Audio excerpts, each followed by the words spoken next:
Chers amis, bonjour. Eh bien, en cette nouvelle année, nous avons recommencé la lecture de la parole de Dieu et nous lisons le récit de la création, Genèse 1 et Matthieu 1.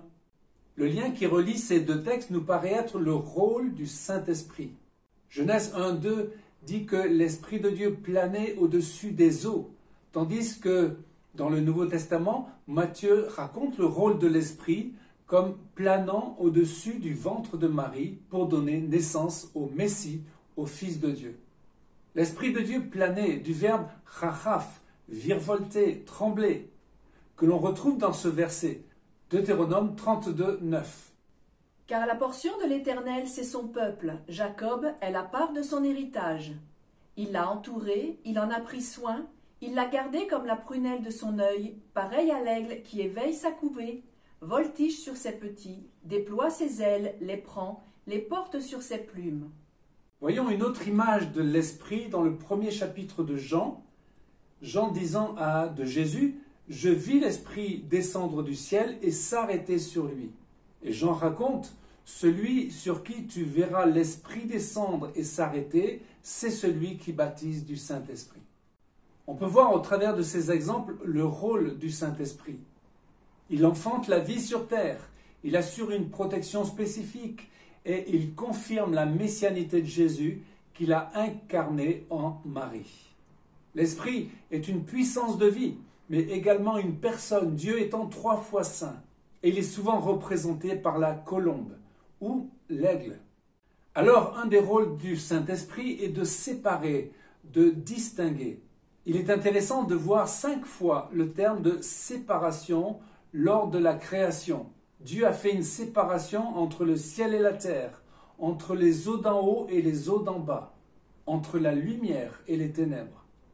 Le mot hébreu « badal », séparer, distinguer, mettre à part, montre que Dieu est distinct de sa création, ce qui exclut toute forme de panthéisme.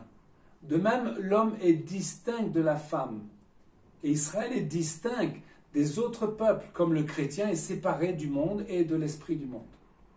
En Exode 8:19, Dieu dit « J'établirai une distinction entre mon peuple et l'Égypte ». Le mot précis pour distinction dans ce passage est « pédout », qui est la rédemption, le rachat. Ainsi, la rédemption, c'est la distinction d'honneur que Dieu fait à tout homme qui croit en lui. Un autre terme indiquant la séparation est le verbe « lekadesh », mettre à part, sanctifier. Nous retrouvons ce terme lors de la création quand Dieu met à part le 7e jour. Dieu bénit le 7e jour et le sanctifia, le mit à part. Le Shabbat est ainsi le jour spécial de Dieu, mis à part pour l'homme. En ce jour, les Juifs glorifient le Dieu de la création, tandis que les chrétiens, le dimanche, glorifient le Dieu de la rédemption. Il y a complémentarité.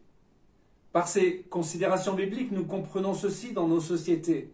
Le monde, sous l'influence de Satan, prône le contraire de l'Esprit de Dieu, avec le mélange des sexes, la confusion des genres, l'absence de sanctification, notamment dans le mariage, l'uniformité, quand Dieu est pour la diversité que nous admirons dans la création, chez les animaux et même chez les êtres humains.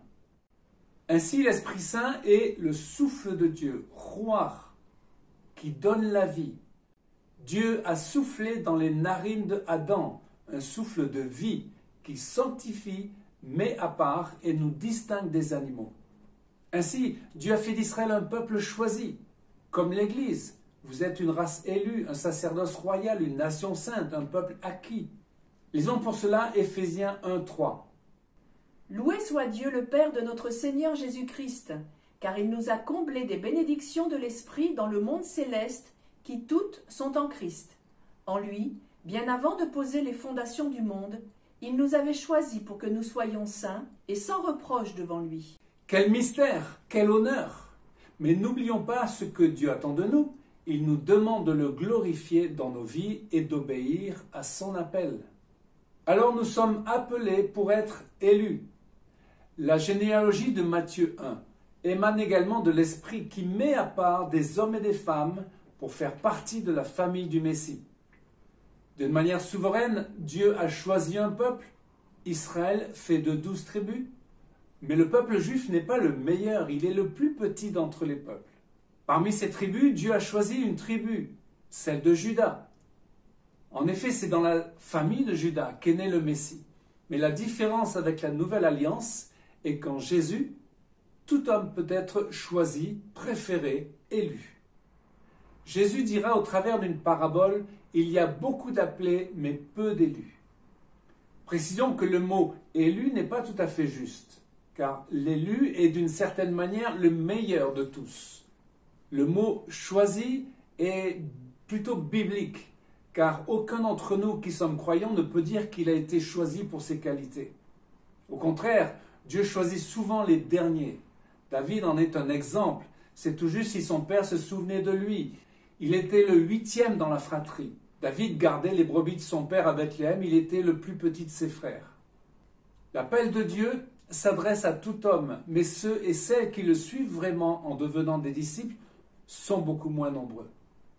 Alors nous sommes mis à part et consacrés. Il est important de comprendre que l'engagement du chrétien avec Dieu est comme un engagement dans le mariage, l'alliance d'un homme avec une femme. La Genèse met l'accent sur la création de l'homme et de la femme et de leur union comme ne faisant qu'un, Echad. Cette union est comme une alliance avec Dieu et c'est l'Esprit de Dieu qui met le sceau sur notre vie en nous consacrant. Le terme hébreu pour consacrer est également une mise à part, une sanctification. Le moyen pour cela est l'huile, shemen, qui caractérise le Saint-Esprit. C'est ainsi que le Messie est bibliquement loin de Dieu, par excellence, le Mashiach. Lisons 1 Samuel 16, 12. Samuel dit à Isaïe, « Envoie-le chercher, car nous ne mangerons pas avant qu'il ne soit venu ici. » Isaïe l'envoya chercher. Or, il était blond, avec de beaux yeux et une belle figure. L'Éternel dit à Samuel, « Lève-toi, oins-le, car c'est lui. » Samuel prit la corne d'huile et l'oignit au milieu de ses frères. L'Esprit de l'Éternel saisit David à partir de ce jour et dans la suite. C'est ainsi que les rois et les sacrificateurs étaient oints d'huile pour exercer leur ministère. Le Messie aura l'onction royale et sacerdotale. Et Apocalypse 5.10 dira de ceux qui sont inscrits dans le royaume, « Tu as fait d'eux un peuple de rois et de prêtres au service de notre Dieu, et ils régneront sur la terre. » C'est ainsi que dans la vision du prophète Zacharie concernant les 2 oliviers, Zacharie 4, l'ange dira qu'il s'agit des 2 fils de l'huile. On peut comprendre qu'ils étaient Josué et Zorobabel, mais prophétiquement, ils étaient aussi le reste d'Israël et le reste de l'Église. Lisons Matthieu 13, 47. Voici encore à quoi ressemble le royaume des cieux. Des pêcheurs ont jeté en mer un filet qui ramasse toutes sortes de poissons. Une fois qu'il est rempli, les pêcheurs le tirent sur le rivage, puis ils s'assoient autour et trient leur prise. Ce qui est bon, ils le mettent dans des paniers, et ce qui ne vaut rien, ils le rejettent. C'est ainsi que les choses se passeront à la fin du monde. Les anges viendront et sépareront les méchants d'avec les justes. Parlons de séparation et distinction pour finir. La Bible fait une distinction entre l'Église et l'épouse. Lisons Apocalypse 19, 5. Réjouissons-nous et soyons dans l'allégresse et donnons-lui gloire, car les noces de l'agneau sont venues et son épouse s'est préparée. Et il lui a donné de se revêtir d'un fin lin éclatant, pur, car le fin lin, ce sont les œuvres justes des saints. Chers amis, nous sommes dans un temps où l'ennemi déploie toutes ses armes de destruction. La confusion, le mélange des genres, la peur et l'asservissement au plus bas niveau de l'homme. Ne craignons pas d'être différents, sans tomber dans le sectarisme ou le complotisme. L'Esprit de Dieu est ennemi de l'esprit du monde. La séparation et la différence font partie de Dieu, c'est une distinction que Dieu met sur nos vies.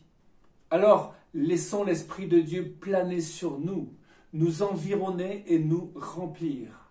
Il est notre protection, il nous conduit. Et recherchons sa présence plus que jamais dans ces temps difficiles. Amen. Chers amis, à une prochaine fois pour une nouvelle vidéo en direct de Jérusalem.